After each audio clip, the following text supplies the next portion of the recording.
just you time it so by the time the Hades strips the armor, you're just close enough to get a barrage of mortar in. Then maybe it'd work. Otherwise, they don't synergize very well at all, I would say.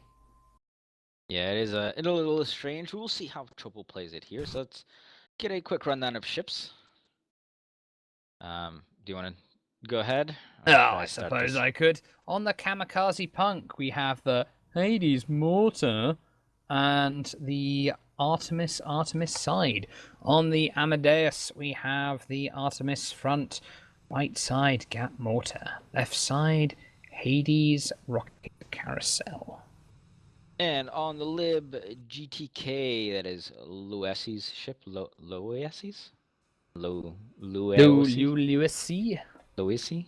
Lucy? It's like Graphic Sturdy. I couldn't pronounce his name forever. Anyway, he's got a Gat mortar up front with double Artemis on the sides, and on the Solus Ortum, captained by Hillerton, we've got a Hades Artemis with Artemis flare gun on the sides. So not going back to that double Gat mortar that they displayed on their first time around on this map. No, they're not. And the Solus Autumn and the Lib GTK ducking low in these clouds, waiting to ambush the Sacrilege team as they did with Cakewatch. We've already got some lag complaints coming on Oh boy. From both sides. We might have to contend with that a little bit. It doesn't seem like it's going in slow-mo per se. At least that's good. But we'll see if these two teams actually manage to get together here. The buff is taking 2 hits per tick mark. Oh. Guess that's a passive buff there. Nice. Lag buff. Alright, Solus Ortum, moving on forth. These two teams are going to meet each other very, very soon. In the middle here, Asmodeus kind of floating freely through these clouds, should be spotted any minute here. And spots going down on the Solus and actually going after the Kamikaze Punk instead of the Asmodeus. Amadeus, I mean. Yeah, interesting choice here. Okay, the Gatling going down on the Amadeus. They've switched focus. Solus Awesome. Amadeus runs into the side of a building. Oh dear, that was a bad ram there for the Amadeus. Now the Solus Autumn going forward, attacking as the Lib GTK attacks the Amadeus. The Gatling going in, stripping the armor of the Amadeus here. Armor Amadeus is so close to being down, but just not quite. Kamikaze Punk coming in. Oh, what a nice ram by Lib GTK. And down goes Amadeus.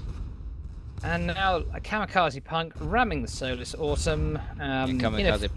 Ineffectually firing that close range Hades as Lib GTK turns around, probably to finish him off. Kamikaze Punk doing its namesake, using that kamikaze method to come on in and try to do dumping anything. But in this case, it did not work out. And even though there was a little bit of split fire going on at the start there from the blue team, they do manage to sweep it up nice and clean. Amadeus? It's Amadeus. Amadeus, yes. Yeah, had a tough time there, bouncing against the building, completely killing all of its momentum. Kamikaze Punk turning for the Lib GTK. Lib GTK is actually really far yeah, he's completely out of position here. He could get focus fired right now. It's just unfortunate that Sacrilege have taken a funky build this week. Yep, fire going down the Lib GTK getting bounced up by the Kamikaze Punk. Lib GTK has the high ground on the Kamikaze Punk. They're firing right down onto him. Solus Awesome focus firing on the Lib GTK, but the Lib GTK getting stripped here. Oh, but Lib GTK will... Can he get back behind the building? No, he doesn't. Not quite. Oh, just not quite. So first kill there for red team. Can the Amadeus finish off the Solus? Oh, the Amadeus has got the Gap mortar and he's strafing around the Solus Autumn. The Solus Autumn doesn't have the close range guns to do the trick. Oh, there we have it. So very nicely done. Very nice job there by Sacrilege, pulling this game really close together, and they had to get those 2 kills. Otherwise, this would have been far out of their reach.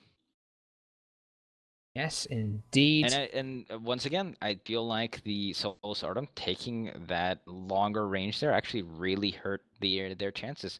On this map particularly, you know that all of these engagements are probably going to be up close. So I'm that's why I'm surprised that they took that Hades Artemis instead of the Gat Mortar like they did the first time. Yes, I'd agree with you there. And the Amadeus and the Kamikaze Punk. Now, well, these two teams, what's mirror images here? The Kamikaze Punk rounds the Amadeus, not sure why. Just a little bit of love tap, just a little Love tap. friendly Love you, high bro. five. Good job, Amadeus, taking out the last ship. Nice A little work. bit of a slapping on the back, as if you will, Mm-hmm. the traditional butt slap that you see in sports teams. Yeah, well, less said, I don't know if Tropo's into that kind of thing. Less said about that, the better. LibGTK, Solus Autumn going low altitude here through the clouds, looking to sneak up most likely on the Sacrilege team. Sacrilege team taking the high ground, keeping Overwatch over the surroundings. Yep, we've got Crimson Riders sneaking on in, trying to act very shark-like below the clouds. Should be able to get through here without too much of a problem. You've got to be careful around these bridges and buildings. However, if you get stuck or if you bang onto one with your nose straight into a building, all your momentum is killed. And if your teammate doesn't realize it, goes on fourth, you can often get caught in those 2v1 situations. Mm-hmm. Thankfully, that doesn't happen here for the Riders. However, they are following uh, following behind each other in tight formation. LibGTK, Solus Autumn sneaking on through Ooh, low little bump there from altitude. Solus. Yeah, golly, this is some tight maneuvering here through the wreckage. Interesting approach. They could catch Sacrilege completely by surprise. They're just going to go right under them. Absolutely, now Sacrilege kind of floating just around the middle of the map, going extremely slowly, trying to get any sort of spots down. But Riders here are very well hidden. However, if you're well hidden, that means the other team, you're probably not going to be able to find them either. And there we go, Liz Lib having a little bit of trouble there, bouncing off some of the.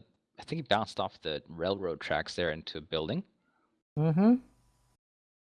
Now is going to be able to get through here. This is like I feel almost like we're doing a tourist attraction of the dead city of Britain. Yes, indeed. Look at all these lovely surroundings. Some prime real estate here. May have some slight wear and tear. A bit of a fixer-upper. It's a DIY job, but, you know, that's all part of its charm. Actually, if you read some of the lore that they have posted on the website, Perrin is actually supposed to have a fairly sizable amount of people living in it still who are just there as Mm-hmm. scavengers. It's quite an interesting backstory. Yep. I read through it all some months ago, so if you have any interest in that sort of stuff, I do suggest checking out Guns of Icarus website. They do have a fair amount of stuff posted on there about lore. And Saul Sordom lapping along buildings here. I'm not sure if this is actually really necessary to go the way that they are, quite honestly. Well, it's almost like they're showing off now, except the Solar Autumn's now gotten a bit caught on a bit of debris. Ooh, bouncing around a bit. Ooh, balloon's being taken Continually down bouncing now. around. Has Phoenix Claw on, trying to right himself here, but got to be Yeah, extremely careful. you still have these peekaboo games on Paraton, even though the map's not as big as it used to be. Yeah, absolutely. It was at least, I think, 2 or 3 more squares wider than it is right now, right? Uh-huh. Oh yeah, at least. It was huge. Solar. You'd often have both of these. Mm-hmm. Oh, looks like we're back in slow-mo, apparently. Oh, bleh. Part of this problem was Solus Ortum maybe experiencing that slow-mo as well, trying to get out of that building, kind of get out of that little cave-in that Well, their nose was pointed in. this match A is taking a surprisingly long time, and B slow mo might take a look. Might like let it take even longer. And right now, the Crimson Rhino, the Crimson Sky Riders are, well, they've got the advantage here. They've got the free kills. All theoretically they need to do is kill time for a bit more, and yeah, Now, they will win. I think if the Sacrilege had really been paying attention there, there were some clouds missing from where the riders were going around on, but I think they were not able to catch sight of them. I would assume that they'd have to be looking low, and Amadeus actually moving into an area where they should be able to see Solus Artem if they are looking down enough. I can't believe that they wouldn't be seeing them right now. You should be able to see it. Yep, there you go. Amadeus turning, got that spot going on, so they are aware where these two ships are currently flying around, and here come those shots. They know they've been spotted. They're looking for cover here, it looks like. No, LibGTK going up. LibGTK wants to charge. Or does he? No, he's changed his mind. There we go. Yep. It's moving back down. Falling right back down from right back down. They would. Yeah, the Sky Crimson Sky Riders would love. They would love the Kamikaze Punk and Amadeus to just kind of skirt around and go low and try and fight them on their level, because they just annihilate them with that Gat Mortar and Hades Artemis focus fire. Quite possibly, but once again, riders have to be extremely careful here. They've been bouncing around a lot of terrain. Riders can wait as long as they want down here. Either they'll win by timeout, or they'll win because Amadeus or Kamikaze Punk go down and fight them on their level. We'll see. But it looks like Sacrilege does not want to do that. They're actually backing up for some particular reason. There we go. There's another spot down on the Solus Artem, who has gone up a little bit too far, getting into range. Hades shots raining on in. Few of them connecting so far. Ooh, nice shots there.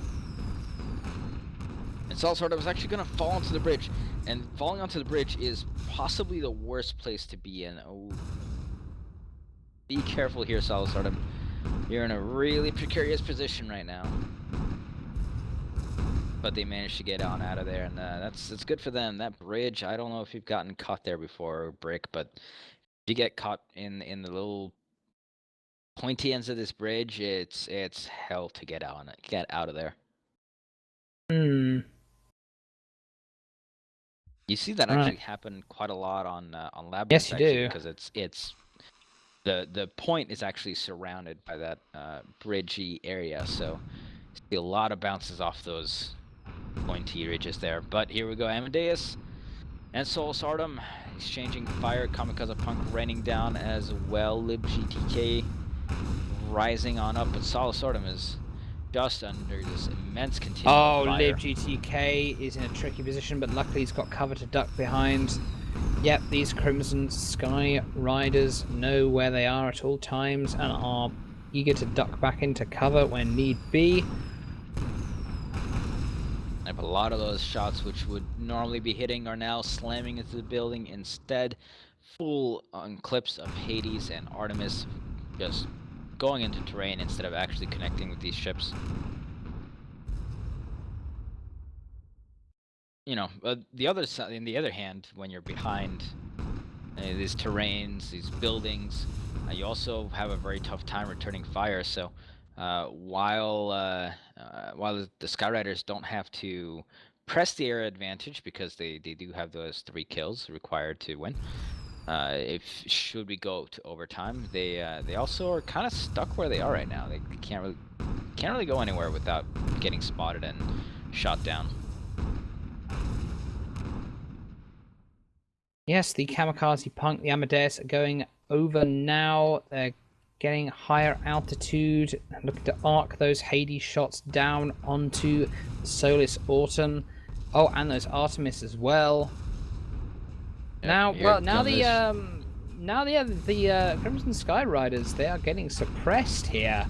Yeah, Amadeus coming in with that Gatling, but not. Oh, LibGTK into a building. Yeah, kind of trying for a really awkward engage here. Now, you might have been right in your earlier point. I mean, the Crimson Sky Riders are in a really awkward position. There's just not really a lot of room to maneuver.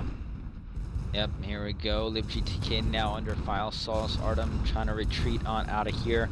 Kamikaze Punk taking a lot of fire. However, they're losing a lot of its armor, but barely managing to get out of there. Rebuilding. Ooh. Balloon almost down. Balloon is down. Armor is down. Kamikaze Punk so close to death there. Here comes those mortar shots coming on in. Punk gets his armor rebuilt, but Balloon is still low. Amadeus trying to save his teammate. Can Kamikaze Punk stay alive here? Armor still down, getting it back up, and that's a fantastic job of repairing on the Kamikaze Punk so far. And now it's LibGTK who's in so much trouble, and it's Amadeus after him, but Solus sort of right on the back of Amadeus.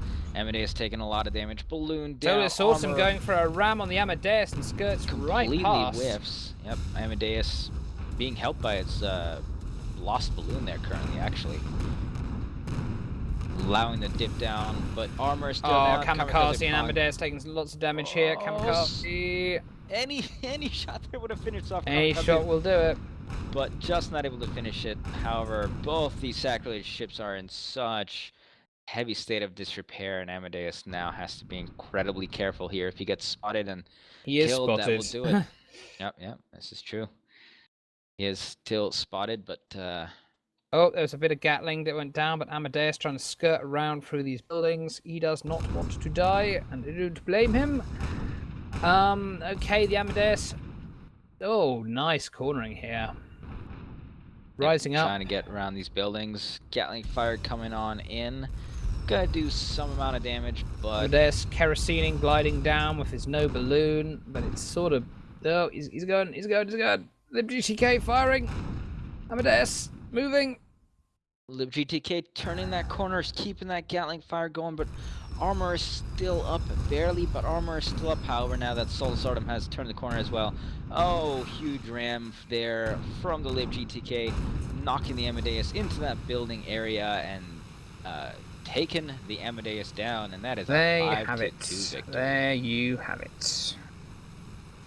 So, 1-0 lead here for the Crimson Sky Riders after a very prolonged sort of match at the large amount of positioning there in the middle.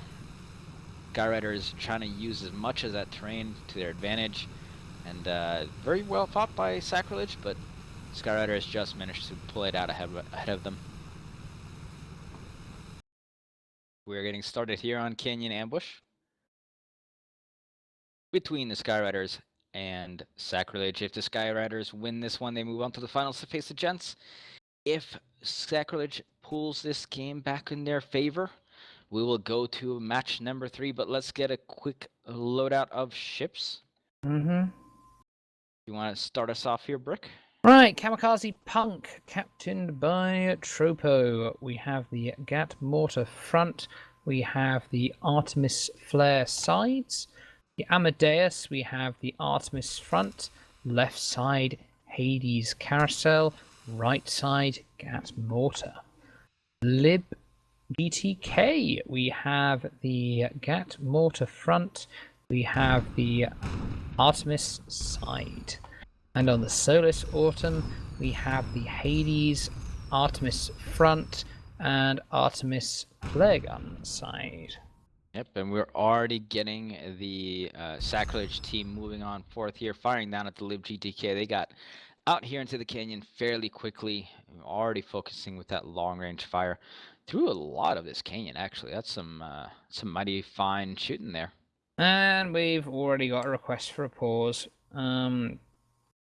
Pair of the Crimson Sky Riders is saying we lost a crewman to dem lags. Yep, looks like Hector did drop, and looks like Sacrilege is abiding by this slight pause here.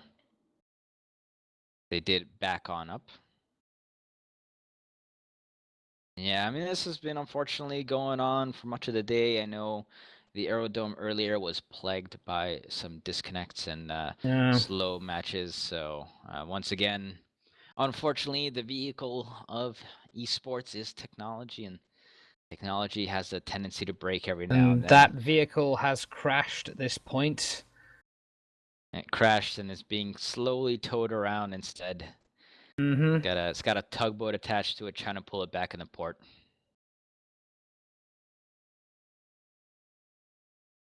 I think this is actually really the first time that something like this has happened in competitive play. I don't remember ever having this bad of a time in any full-on event. Yeah, this has probably been one of the worst, sort of lag spikes we've seen. Yeah, I mean, Zill was remarking earlier, I haven't seen this bad since the COGS Season 1 days. I mean, Yep. All right, back when every server was laggy all the time. Yeah, all right, so we are getting back into this active match now that Hector has signed back in with Sacrilege. Sort of sitting around just on the perimeter of their spawn area, and the Riders doing pretty much the same, keeping real low once again, like they did in Parent actually.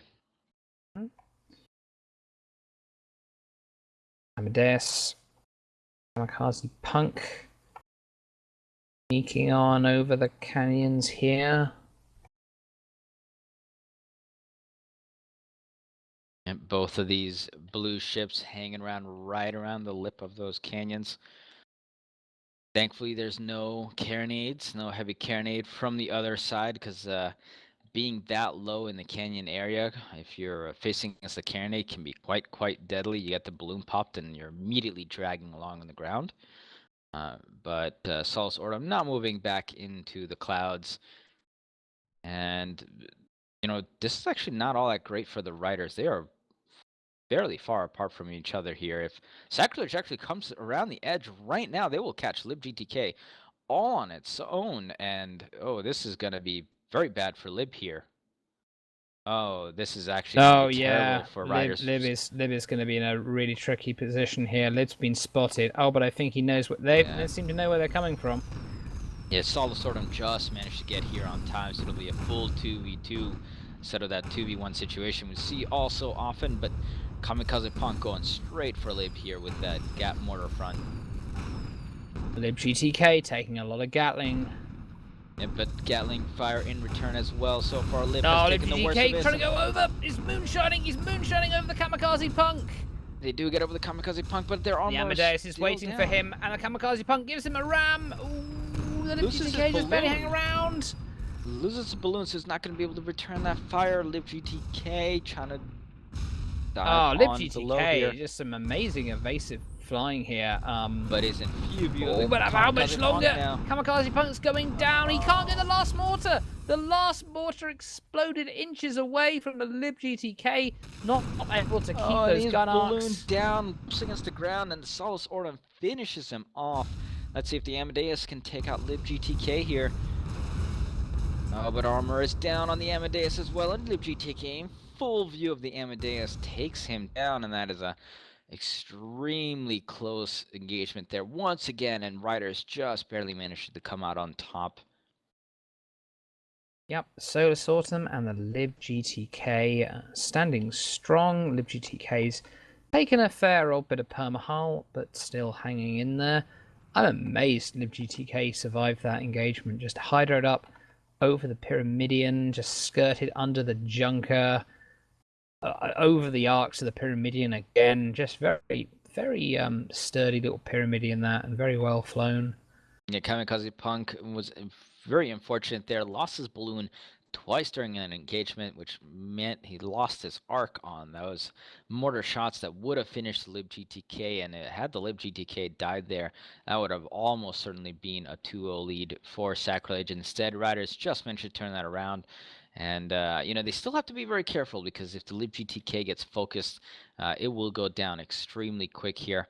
So we'll hopefully see the Solus Ordo maybe lead out, at least as they're going around this canyon area, just in case the Sacrilege team is waiting for them right there. Of course, as I say that, Lib is still in front, so maybe they're just going to throw caution to the wind. They do want the Gat mortar going first, but I don't know. I really think that Solus should be the first one through that little canyon pass over there. However, Sacrilege is going pretty much the exact opposite side of the map, and we see this quite a lot. I have a feeling almost these two ships are going to end up in each other's spawns before they realize that neither is where the other thought they were going to be.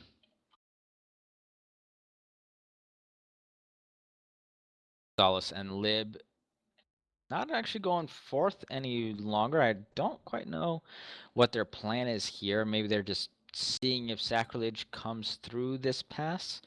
And if they don't see them here for a little while, then maybe might turn back around. This is a very defensible position, regardless of whether or not they continue moving forth. You're in a lot of clouds here, so it's going to be kind of hard to spot you, and they can turn around and go back the other way basically anytime they want. Yeah, it looks like these two teams just kind of waiting for the other, and they're gonna have a long time to wait because they're not exactly in no-brainer positions. They're not, they're not exactly spawn camping. They're gonna have to kind of root around to find each other. Yeah, we play the ring around the rosy. Now I think at this close range, they should actually be hearing slight drums.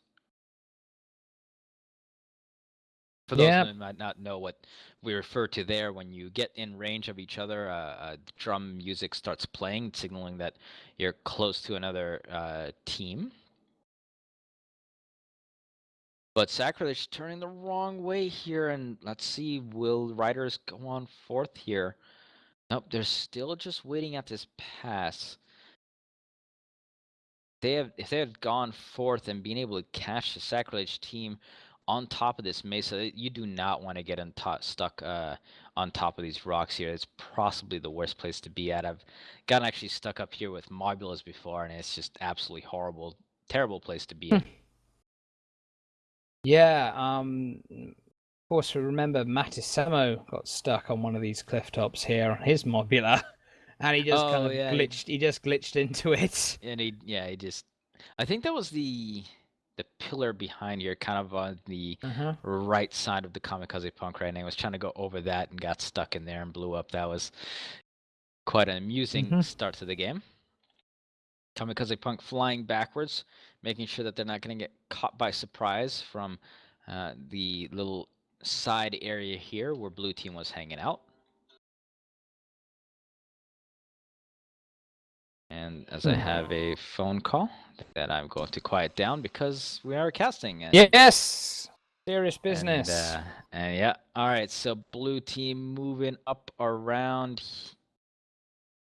hanging around the red spawn, and this is kind of what I expected to happen. Eventually, the blue team will move towards red spawn, and red will move into blue spawn, and then you both kind of realize that you're neither team is in the spawn where they start from, and you kind of slap your forehead and you move back around and hopefully find each other. Eventually, you won't swap positions at the same time. Eventually, you'll run into each other. Yeah, and we've seen this happen quite a lot on this map as well. It's actually funny. I really think that Perrin and this map are the two maps where you're most likely to circle each other. I mean, if you think about it, Dunes, you can really see each other at least half the time. You can tell where the other team is, unless they're extremely good at hiding. On something like Duel at Dawn, that map is just way too small to hide from each other to be able to circle around each other without seeing each other. Perrin and Canyon Ambush are really two of the ones with most clouds and most amount of terrain to hide behind. All right, let's see here. Kamikaze Punk, are they moving? Are they pointing the right way? Yeah, all right, so here we go. Spots finally down on Kamikaze Punk and Solace. See these positions taken often, but usually with colors reversed, but still finally getting back into some action here. And the Lib is actually doing a fairly good job at staying down here, knowing that they cannot take really any punishment at all. They've got to be extremely careful when they poke their noses out. Yeah, it's very good. Well, I think as much of that as anything, he's lurking. He's waiting for his opportunity to pop out. And maybe this is it. Maybe this is it.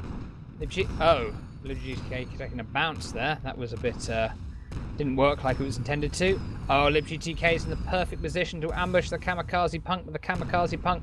Kamikaze Punk's coming over. The Kamikaze Punk's incredibly vulnerable right now. The Kamikaze Punk's incredibly out of position. LibGTK gonna rise on up here. Now, can Amadeus catch LibGTK before the Kamikaze mortar Punk shots goes will kill down? Kamikaze Punk. LibGTK's got his Solosordum. tail. He's got his tail. Bangs into the rock.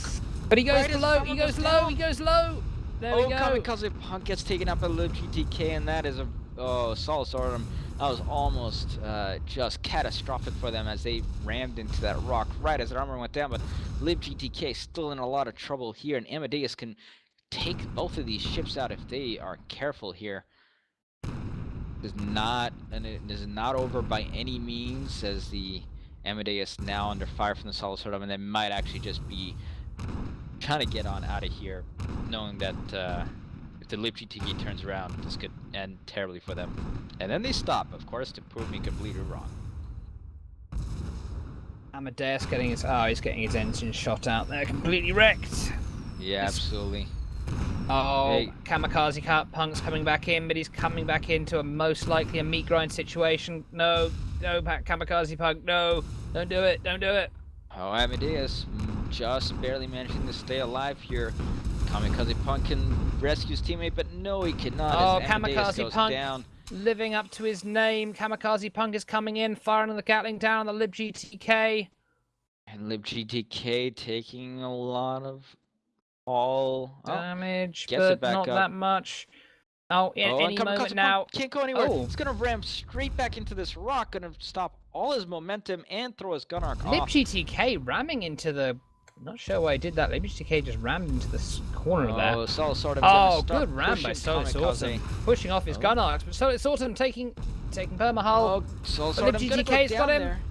Oh, but now Kamikaze Punk's heavily damaged, and I think that is it. Yeah, that will take him down, and so Sky Riders finish off this match with a 5-1 victory, taking themselves into the finals. Great attempt there by Kamikaze Punk at the end, but a lot of fantastic maneuvering by Solosordum to throw gun arcs off. Even though they ended up dying, it gave the LibGTK enough time to take out the Kamikaze Punk, and Sacrilege does go down 2-0 in this. It ended up being a tie between these two teams because of time restrictions.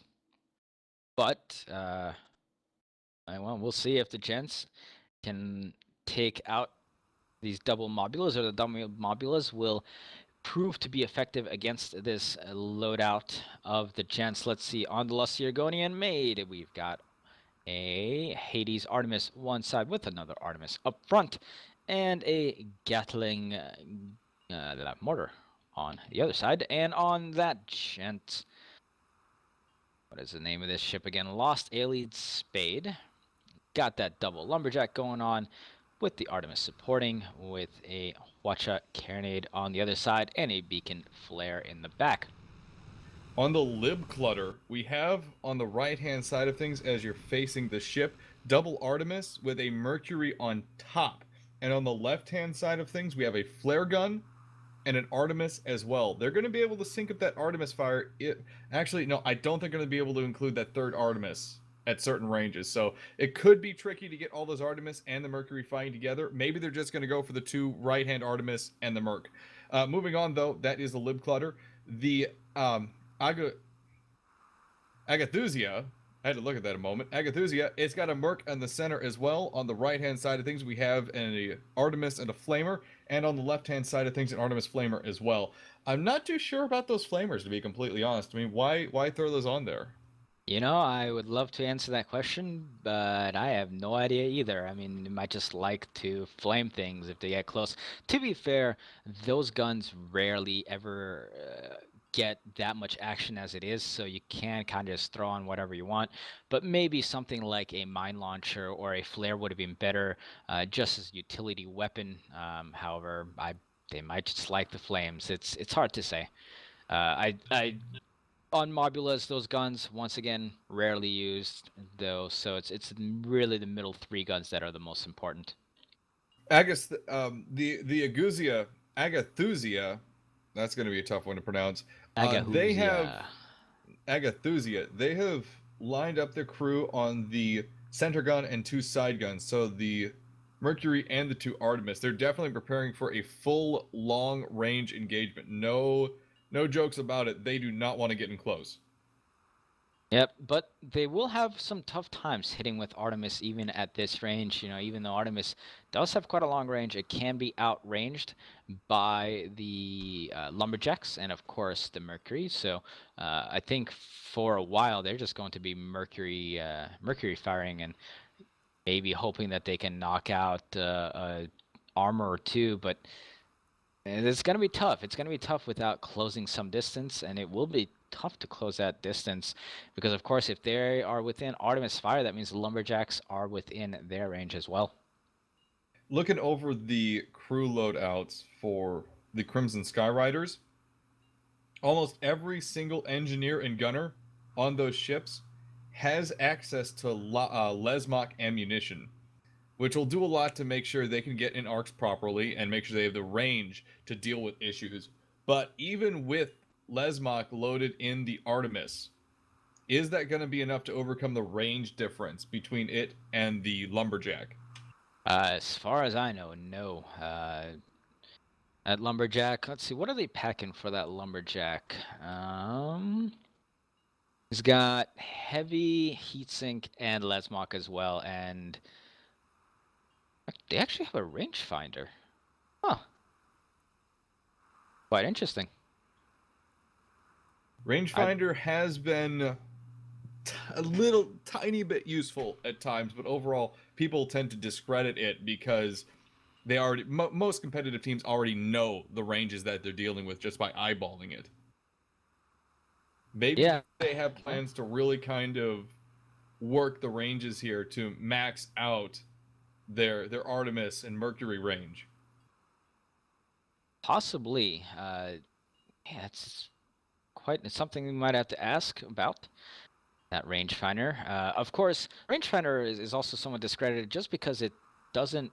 While it will give you distances, it doesn't actually show you where to shoot if you if both ships are in motion. But I think in this case, both of these sides are going to be fairly motionless. So it might have a little bit more use in that case. And I think the rangefinder might also be able to zoom in more than the spyglass. So it might be able to see further even if it doesn't spot. I'm not entirely sure of that, however. I used the rangefinder a little bit in the last few days just because I've been trying to learn how to use the heavy flak for my team's purposes, but I can't quite exactly tell you why that rangefinder is on there. Regardless, what we're talking about is Lesmach being used on heavy or the Lumberjacks as well, and that's going to mean no matter how many Lesmach shots you're trying to get off with Artemis, you're going to be able to outrange it with the Lesmach loaded Lumberjack still. Both teams are being very passive and defensive. Neither really wants to move away from their spawn. Both have decent position. Neither really wants to give up that slight advantage. And once again, I mean, this map completely wide open, so they have to find, at least on the Mobula side, you're trying to find any sort of terrain that you can possibly hide behind if you're getting peppered with shots. And there's this warship over here. There's like the engine block that's let's see, that's in like the B4 area. You can kind of hide behind that, and of course there's the wreckage. All of these places are closer to that red spawn, and so blue is trying to sit back as much as it possibly can, knowing that those Mercuries still can hit at that range.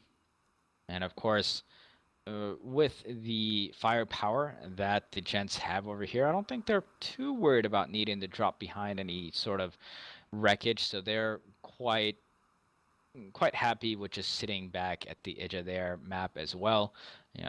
they really only have to contend with the Mercury at this range, and mostly that's going to do is maybe knock out some guns, probably take out a hull or two, but even with a hull being taken down, a galleon won't continue taking that much damage from Mercury fire.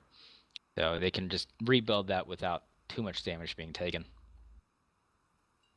And Looks I mean, like this is the Crimson Skyriders have moved forward ever so slightly. Libcutter staying pretty low. Agathusia staying kind of high. Looks like they're trying to get a spot exactly on where the gen ships are.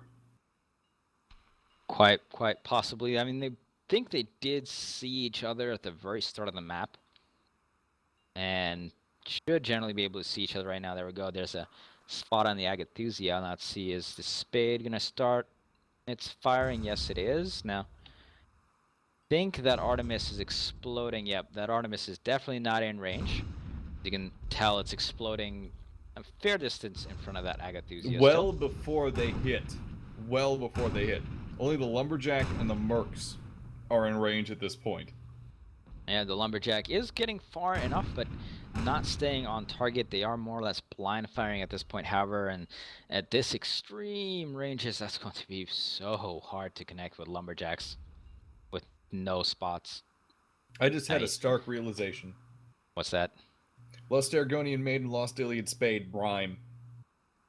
Yes. And their beats are exactly the same. I noticed that at the start of the game, and I was like, oh, we got a little bit of poetry going on in this match. Probably sad that just hit me. Still though, that's okay. You've been waiting for quite a while, right? Now. Yeah. Well, and once again, this is kind of the problem with this map. You generally have this two-sided thing going on, where but this is some of the longest range that I've seen. Usually, one team is at least somewhat aggressive. When you said you had a stark realization, all I could think was that you finally figured out Iron Man's true identity. No one knows that. I thought everybody knew that. A stark realization? Yeah. Yeah. No. We get it. Yes. It was you're a joke. You're just a horrible person. That was your rim shot for tonight, ladies and gentlemen. Thank you so much. Da, da, da, da, da, da. All right, so we are. Agathusia is actually moving forward though, trying to use the clouds as cover, but Death Cloud's going to come in and make it just a little bit problematic. Yeah, we had a Lumberjack go down on the Spade there, but it looks like even the Mercury fire is not reaching long enough there. Is that the Artemis? That might be the Artemis. I think that was the Artemis. It was firing pretty straight and true. Agathusia is actually flying through a dust cloud, knocked out a few of its guns there, but does get out before too much problem. And so the Agathusia and Libcut are definitely being more mobile here. Again, both teams are playing exceptionally conservative matches right now.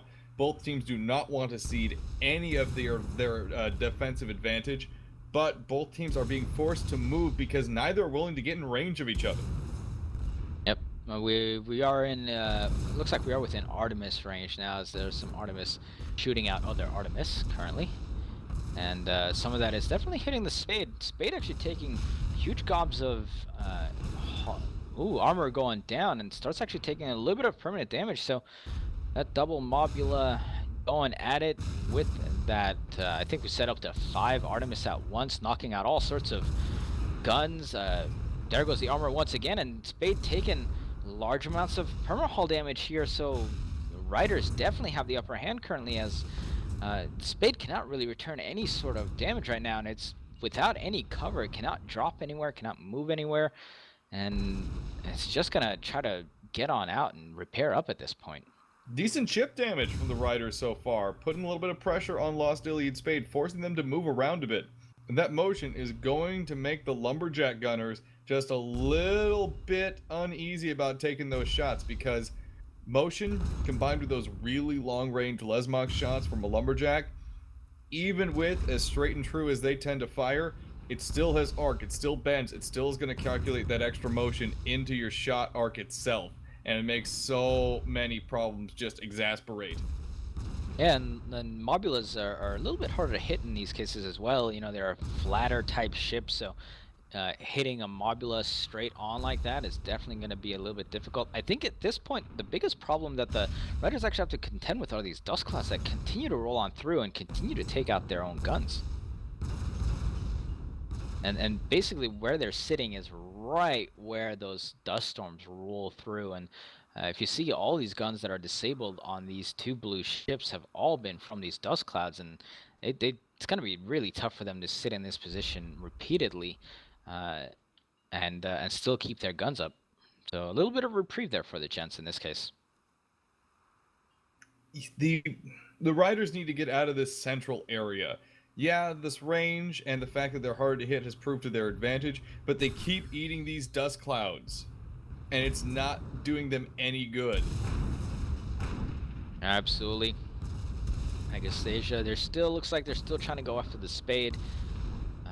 Looks like those Artemis, oh my god, those Artemis fire just exploding right onto that ship.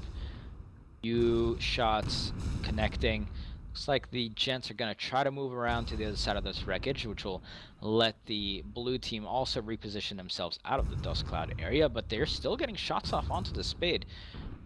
Fairly good firing here by the Riders so far. Armor almost down there. One more Merc shot would have done it, but it knocks out a Lumberjack instead. And part of the problem here has been that these Lumberjacks haven't been up for very long at all. They continually get knocked out by these Mercuries. And when they have come up and are available, their shots, because of the slim profile of the croissant-shaped ship of the Mobula, it's just so hard to hit at long range. The arc is a tough one to place on the Mobula's deck at this kind of range. Lestergoni Maid and Lost Iliad Spade are swinging in behind the wreck here. They're going to go for a different angle on things as best they can. All right, so we'll see. Now the Spade looks like he's sitting in this dust cloud, knocking out a gun there, and maybe actually a couple of guns getting knocked out there. All right, so they're out of that now. It's definitely not where you want to be sitting.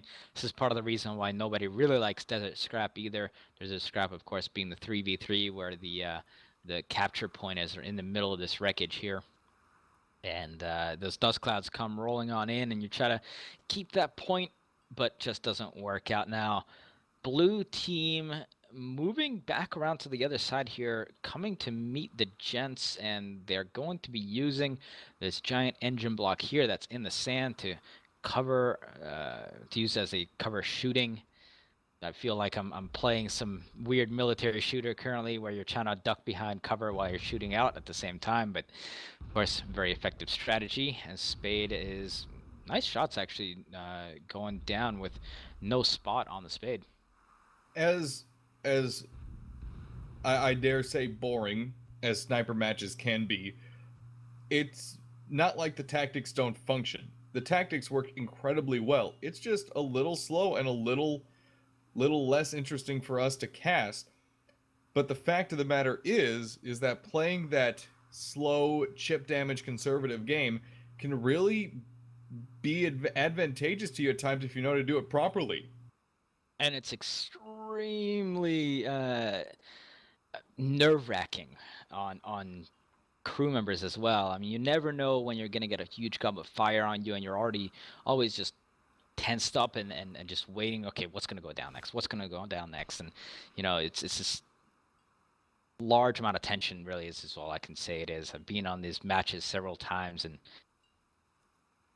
never can get quite comfortable in them. All right, Lib Cutter. They're going to go to the ribs?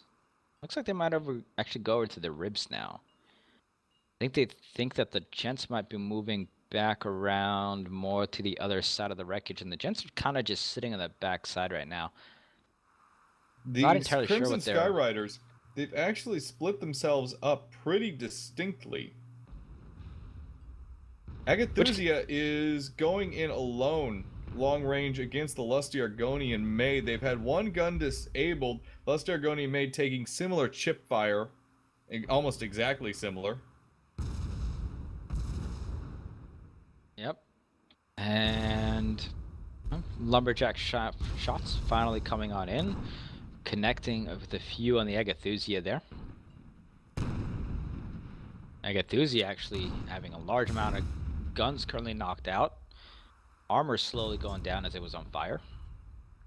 They're taking the chip damage. They're trying to weather this as best as possible. I'm not sure what the lib clutter is playing at.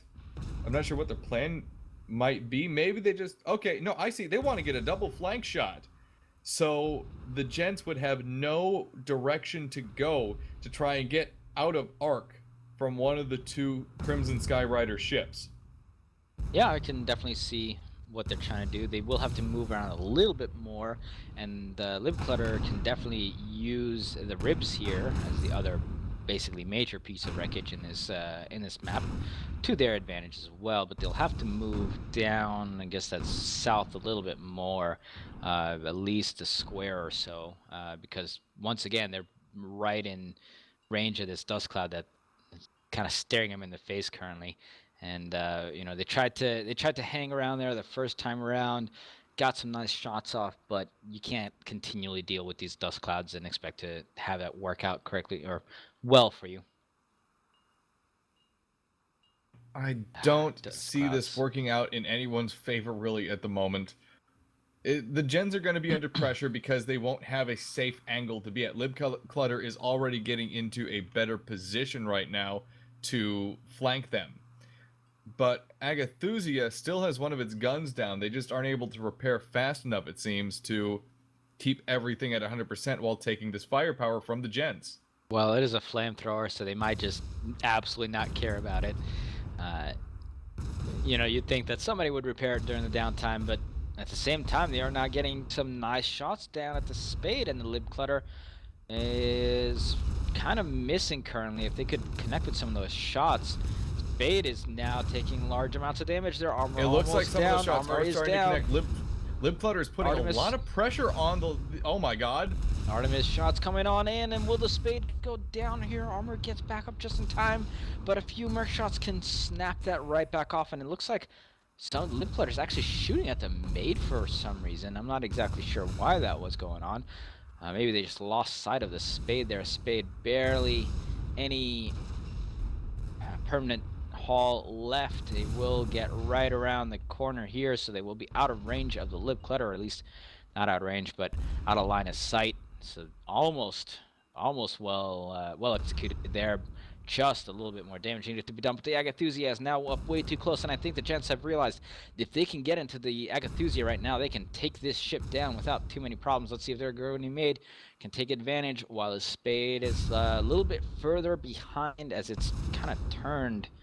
And weird. Oh, they're just using the side guns, of course. They're not charging. All right, here we go.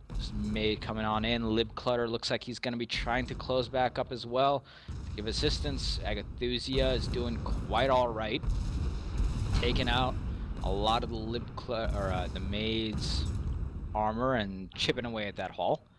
If the Lib Clutter can get in range, which they just do, they just got an arc, they're going to have a great... This is a great flank. A 2v1 on the Lusty Argonian Maid. Outer hull goes down. Perma hull is taking some major damage. Get the kill. First one for the Crimson Sky Riders. And they can really follow this up with the Spade if they move forward right now. But Agathusia has actually lost his balloon and lost a lot of his armor. Just got to get up repaired, so they might not be able to get up in here before the Maid respawns. But if they would have been able to push in here, they would have been able to get 2 quick kills. The Lib Clutter might still be able to do this by himself, as the Spade has basically no permanent haul left. Will the Lib Clutter rise up in time? Will the Spade be able to get into enough cover here to avoid this fire? Agathusia now rising up as well. Maid has respawned, and Maid can actually catch Lib Clutter here, because I think the Lib Clutter might still be focused on the Spade, but I'm not entirely sure. Great lumberjack shots against the Agathusia. Lost Iliad Spade really starting to dial in where those lumberjack shots need to be placed in order to make sure those shots land. Agathusia's losing altitude pretty quickly. Lost Iliad Spade really didn't take much fire to get that done. Spade taking a few shots here, but Agathusia still falling down. They should be able to get that balloon up. Hopefully get that balloon up. There you go, just before you fix it. I think that was done on purpose, just so they can fall down behind this engine column. Now, in the meantime, the Lesser Argonian Maid and the Lib Clutter are kind of just circling around in this cloud, very close to each other, trying to, I think it's mostly the Maid trying to hunt out the Clutter here. Clutter is just avoid at all costs. You do not want to get stuck into the Maid's side arcs. I think not want to get into that. I think the Lib Get Clutter motor is wrench. going for a 2v1 or bust scenario, where if they're not getting in a 2v1 against the Lusty Argonian Maid, they don't want to be involved in the first place. Yep, Agathusia was able to deflect the Maid quite well, of course, and Lib Clutter had come up just in time, and now he is getting caught a little bit here by a few of those, what's that, Hades shot?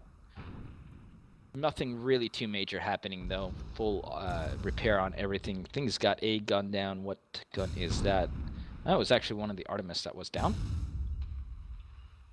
And now with that flare gun coming up, the Maid is spotted completely. The Spade is still rather far out as it was going around the side of this wreckage, and Maid's got to be careful here as this double focus from these modulas is quite deadly. Armor almost down, all sorts of components getting knocked out as well. Engine down, armor completely out. Here comes the permanent hull damage, and now they're sitting in a dust cloud as well, and that's going to continue knocking out components. Maid is got to be in tank mode right now. Everybody's got to be repairing something. Like, Timmy's still actually on an Artemis there as they're sitting in this dust. That's Looks really...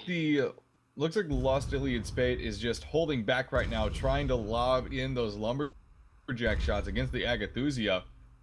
Decent accuracy still, too, considering they're firing on a Mobula. They've started to dial in those shots pretty well. Absolutely, and looks like...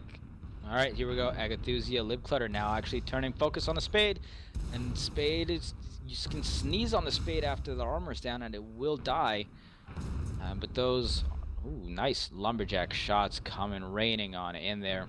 And now Agathusia is under a large amount of damage here as Maid is connecting as well.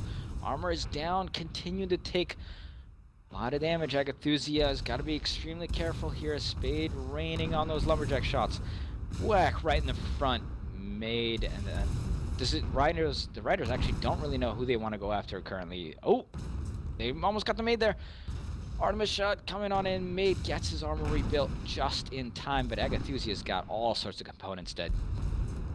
Great pressure from the Gents. Lust Argonian Maid continuing to try and fend this off as best they can. Outer hull could go down to continuous fire.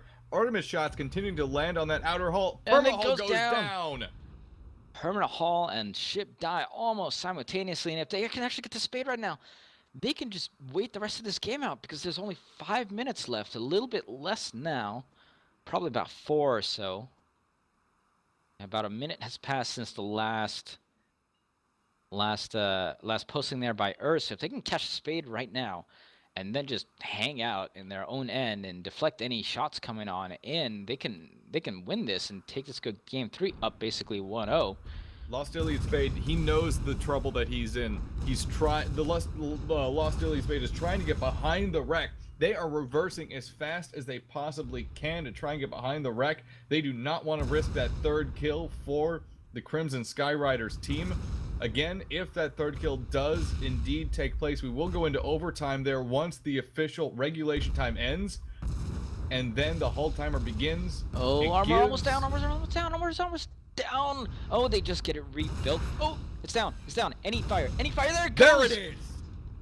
Kill number 3 for the Riders, so this will not be a draw match, and now the Gents are looking at a deficit. We will see if they try to push in this last few minutes, but I don't think they can get 3 kills in this sort of amount of time. I don't think so either. They are a mostly passive team that plays defensively, very conservatively. They're not one to go out and try to get those kills usually. And We've I mean, seen them time and time again. how are you going to charge at 5 Artemis? How is that actually going to help you at all? This actually puts the Gents in a very precarious situation going into Game 3 because the impetus is now on them. The burden of proof is on them to get at least those 3 kills and tie the matchup so we go into a 4th game, a 4th overtime game. Not overtime game, but a 4th tiebreaker game, rather. Yep. So do we actually, Urs, do we do that in here? I know that we're going to be doing that for the Sky League, but are we doing draw matches?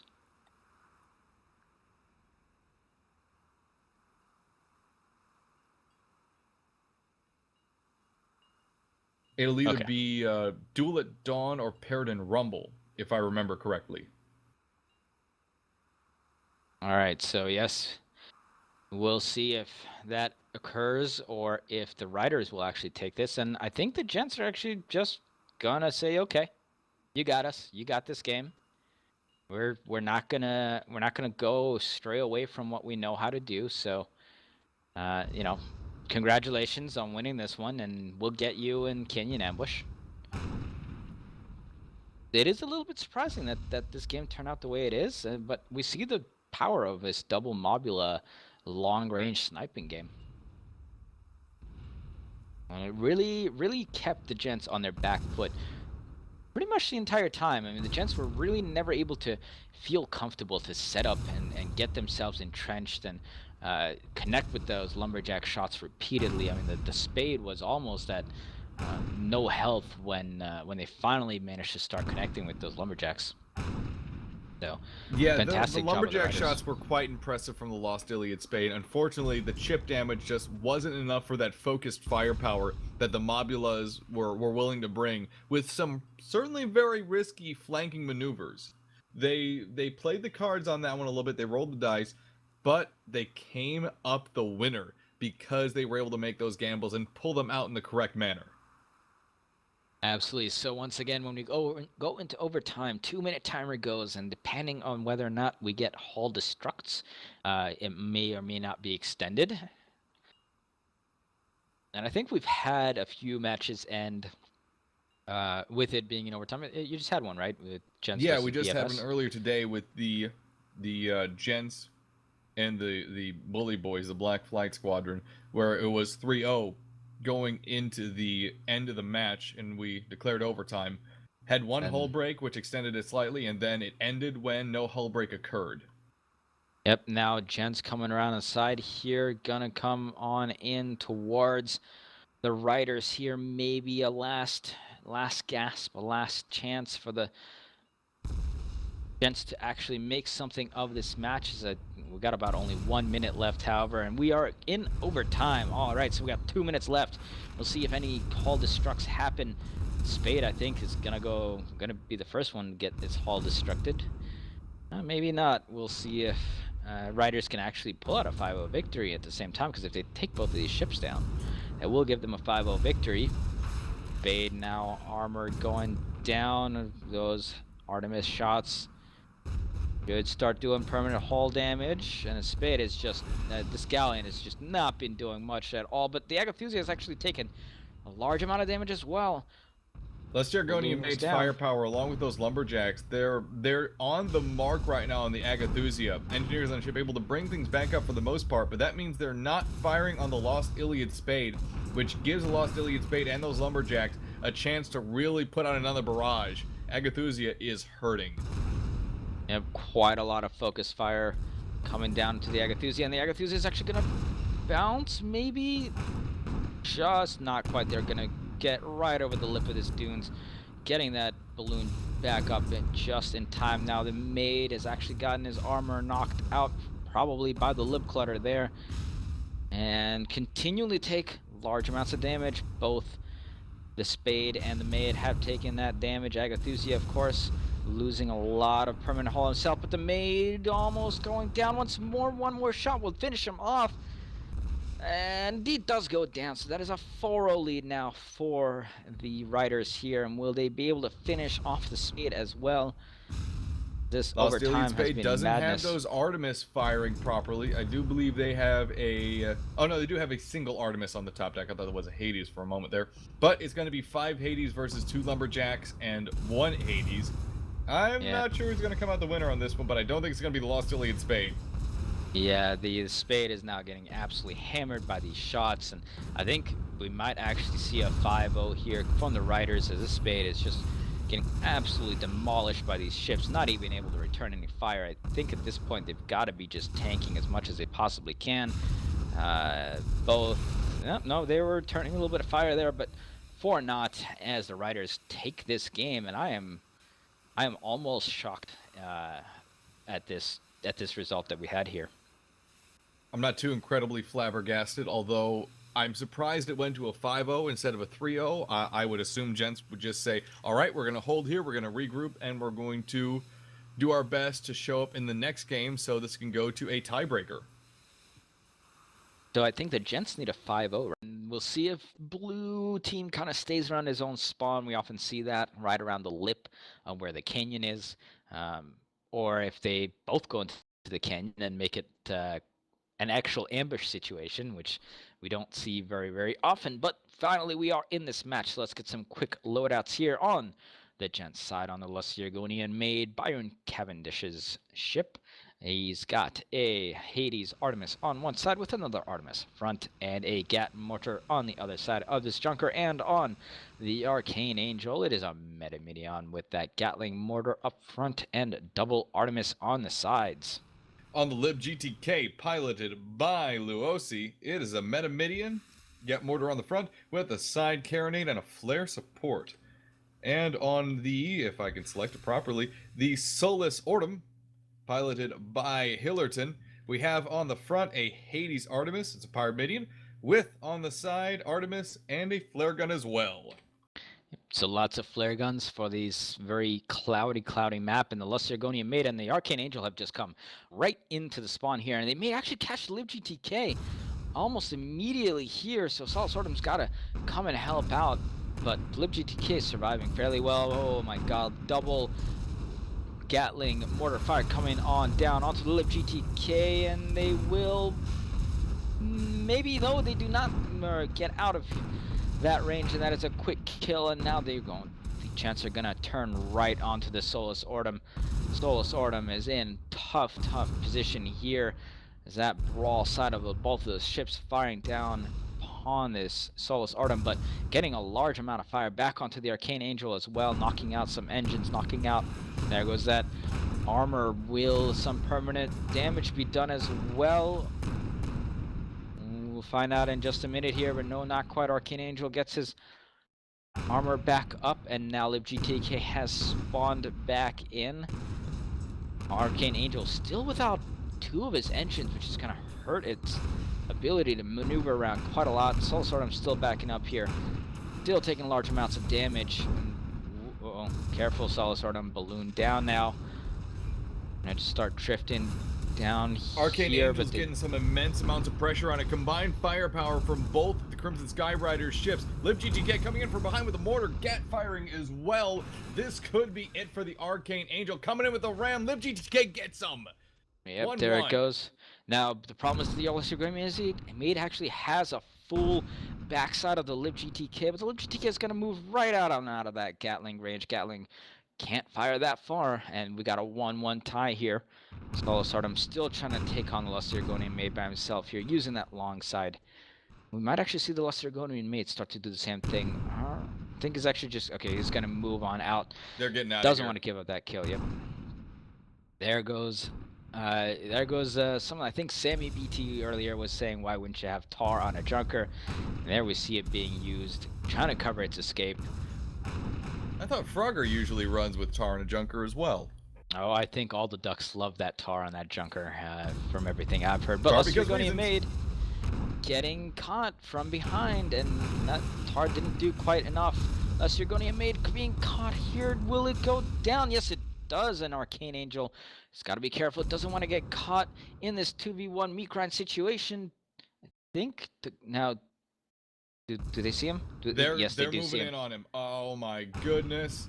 The Arcane Angel is being pressured by the Crimson Sky Riders. That Arcane Angel moving on back around this rock, and thankfully he is in a very defensible situation here, but really depends on whether or not the Riders want to push their advantage, and it looks like they're just going to slink back down, content with this 2-1 lead here. As they actually lost one of their gunners, it looks like, in the meantime. Geo, the gunner for the Soul Sortum, yeah, they did. Yeah, they definitely want to wait for that. You don't want to be left without your gunner on a on that Hades Artemis ship. And he is back now.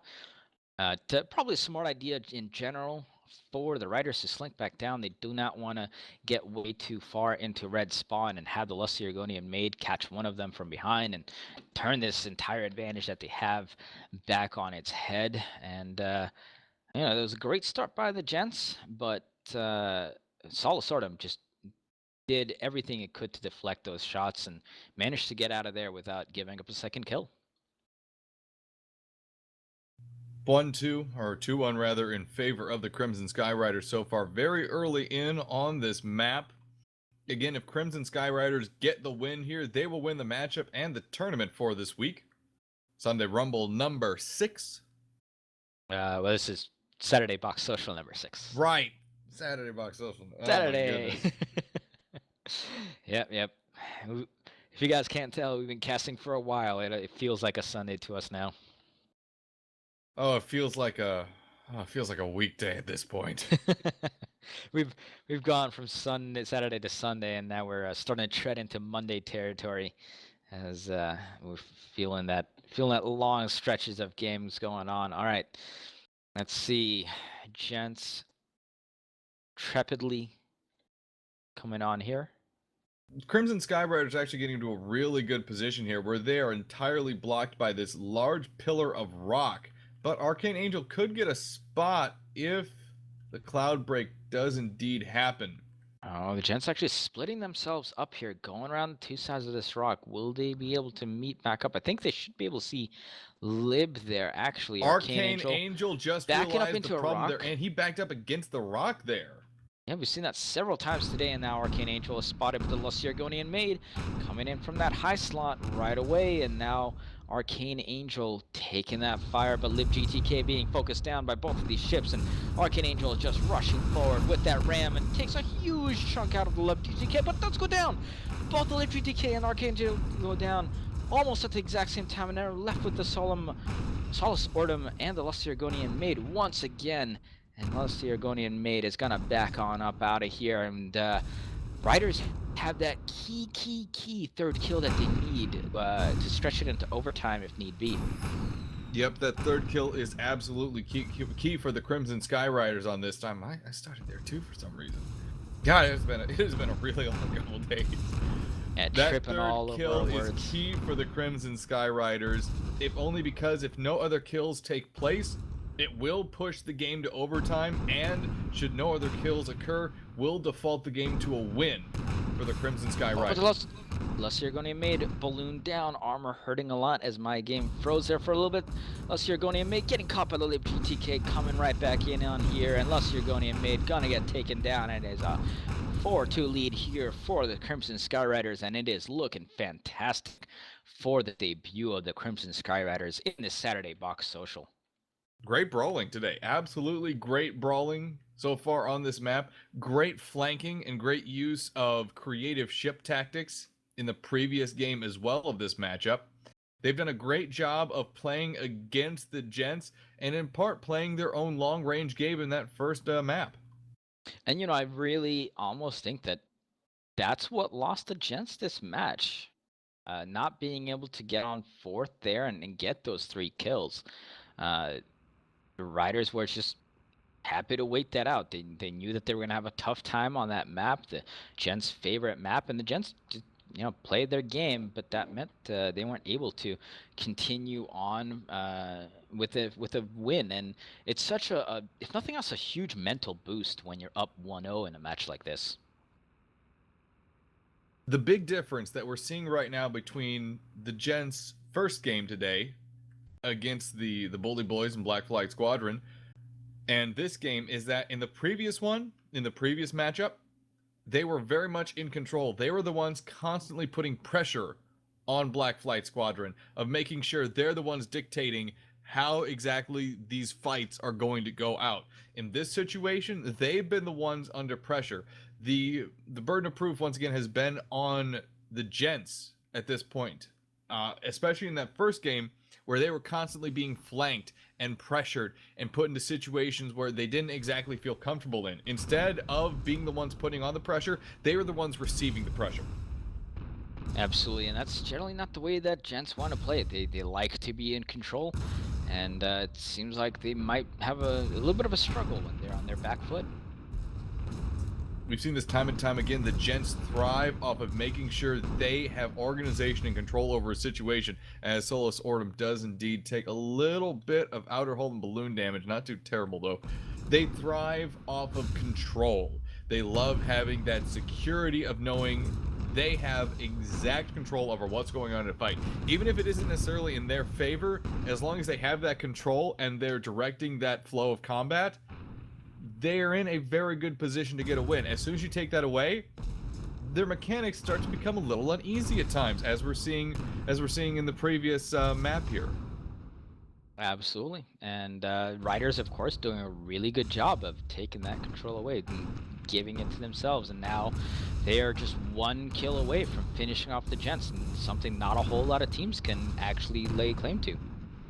Lester Ganymede moving forward aggressively with those Artemis, firing on the Lib GTK as best they can. Still barely out of that GAT range, so no permanent damage coming in yet from Lib GTK. Arcane Angel coming up to rise, meet the Lib GTK. Lib GTK almost getting taken down there, but he should be able to rebuild. There you go. And now Arcane Angel is in such huge trouble, charging on fourth, and that will do it as the Crimson Sky Riders finish off the last kill and take this victory 2-0 with a tie for themselves, beating out the Gents for this Saturday Box Social number 6. That first game was long. That second game was long but exciting, and the third one did not disappoint whatsoever. Continuous pressure from the Gents trying to get it focused on the Crimson